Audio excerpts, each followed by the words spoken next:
میں نے اپنے استاذ گرامی آج کل ہم سے ناراض ہیں مفتی بدر عالم صاحب سے میں نے یہی مسئلہ پوچھا. میں نے کہا حضرت یہ بتائیے کہ آپ شیخ محمد ابن عبد الوہاب نجدی ہندوستان میں اس فکر کے سب سے بڑے ترجمان مولانا شاہ اسماعیل دہلوی، ان کے بارے میں آپ کا نقطہ نظر کیا ہے؟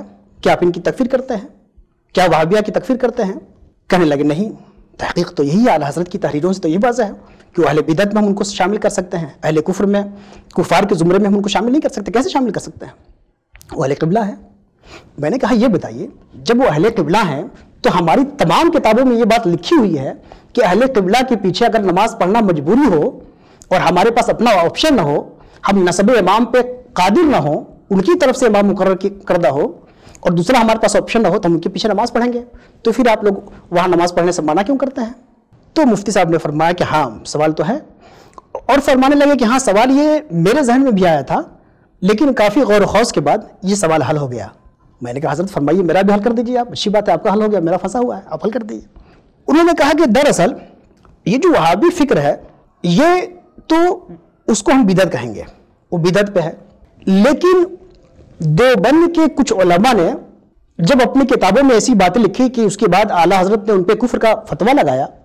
اب اس کفر کے بعد چونکہ جو یہ وہابی لوگ تھے اس کے معید ہوئے، تو اس کفر کے معید ہوئے اس لیے اب وہ بھی کافر.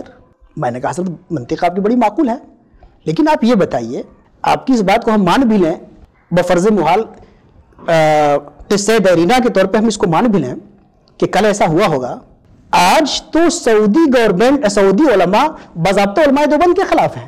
وہ تو کہتے ہیں کہ جس طرح بریلوی قبوری ہیں اسی طرح دیوبندی بھی قبوری ہیں، اب تو ان میں خود ٹھنی ہوئی ہے، اب تو ان کے سارے نذرانے بند ہیں. دوسری بات حضرت یہ بتائیے آپ ٹھنڈے دل سے بتائیے، جو امام حرم ہیں شیخ سدیس ہیں یا دوسرے لوگ ہیں، کیا یہ علماء دیوبند کی ان کتابوں کو پڑھے ہوئے ہیں؟ چلیے اس بات کو ہم مان لیتے ہیں، کیا وہ پڑھے ہوئے ہیں اور پڑھنے کے بعد ان چیزوں کے معید ہیں؟ کیا وہ اس سے واقف بھی ہیں؟ کیا اب بھی وہ علماء دیوبند کی ان چیزوں پہ واقف ہیں؟ اگر آپ کی ہم توجہ آپ کی بات کو ہم مان لیں تو کیا یہ معقول ہے کہ وہ لوگ سب دیوبند آتے ہیں اور دیوبند کی ان تمام کتابوں کو، جن کتابوں کو عام دیوبندی مولوی بھی نہیں پڑھتا، ان کی تحقیق کر کے بیٹھے ہوئے اور تصدیق کر کے بیٹھے ہوئے ہیں؟ کیا آپ حرم کے ائمہ کے بارے میں یہ سوچ سکتے ہیں؟ تو مفتی صاحب نے کہا کہ ہاں بات تو ہے، تو بات تو ہے، وہ بات تو رہے گی. اب مفتی صاحب بھی ان کے پاس بھی ہے، ہر آدمی اسی لیے سچ بولنے سے گھبرایا ہوا کہ کون جائے پنگا لینے، کون جائے شہد کے چھتے میں ہاتھ ڈالنے، مدھو مکھیوں کے.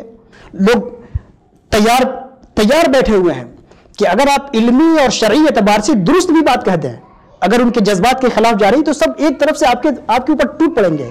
اس لیے ہر آدمی بچا ہوا ہے، اور ہم جیسا کمزور آدمی چونکہ اس کے لیے تیار ہے، جو صحیح بات ہے، دین کی صحیح بات ہے، ہم اس کا اظہار کر رہے ہیں. اور کوئی ذیشان مصباحی کا کوئی اپنا اصول نہیں ہے، یہ ان اصولوں اور ان حوالوں سے میں بات کر رہا ہوں جو ہمارے علماء اہل سنت، ائمہ اربعہ اور علماء احناف کی اصول ہیں.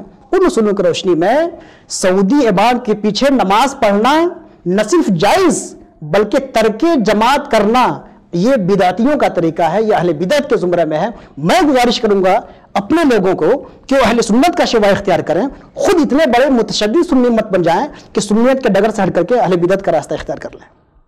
چوروں کے خلاف آپ اتنے سخت مت ہو جائیے کہ خود ہی چوری اور ڈکیتی شروع کر دیجئے، یہ مناسب نہیں ہے.